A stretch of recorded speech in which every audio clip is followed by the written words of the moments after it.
Hey guys, আজকে আমরা বানাবো বাঁধাকপির পকোড়া। তার জন্য দিয়ে দিলাম হলুদ, লবণ, তারপর দিয়ে দিলাম সোঁঠা। এবার ভালো করে এটাকে মেখে নেব। একটু একটু জল দিয়ে এটা ভালো করে মেখে নেব।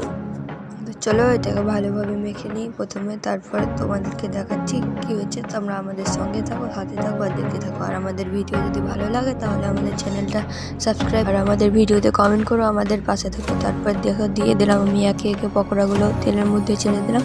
আর যেটা তোমরা দেখতে পাচ্ছ কড়াটা তোমরা একটু অ্যাভয়েড করে দেখো, তারপরে তাহলেই হবে। কড়াটা মানে হচ্ছে কি অনেক দিনের পুরনো, তো তাই ভাজতে ভাজতে এরকম কালো হয়ে গেছে। তারপর দেখো আমি পকোড়াগুলোকে উল্টে পাল্টে নিলাম একটু, তারপরে দেখো এগুলো ভাজা হয়ে গেছে। তারপরে হচ্ছে গিয়ে তেলটাকে ভালোভাবে ঝাঁকিয়ে নেব, তারপরে এটাকে তুলে নেব। দেখো দেখতে কত সুন্দর হয়েছে। মানে হচ্ছে কি আমার ক্যামেরার কোয়ালিটিটা একটু খারাপ, তাই জন্য এরকম দেখাচ্ছে, তোমরা একটু দেখে নিও ওটাই। তারপর দেখো আবার দিয়ে দিলাম। তারপর হচ্ছে এবারও এরকমই সেম উল্টে পাল্টে দেবো। তারপর লাল হয়ে গেলে তোমরা দেখতে থাকো, আমাদের পাশে থেকো, আমাদের চ্যানেলটা সাবস্ক্রাইব করো, তাই বলে রাখি। এরকম শীতের দিনে গরম গরম পকোড়া খেতে কার না ভালো লাগে, তোমাদের কেমন লাগে কমেন্ট করে জানিও প্লিজ।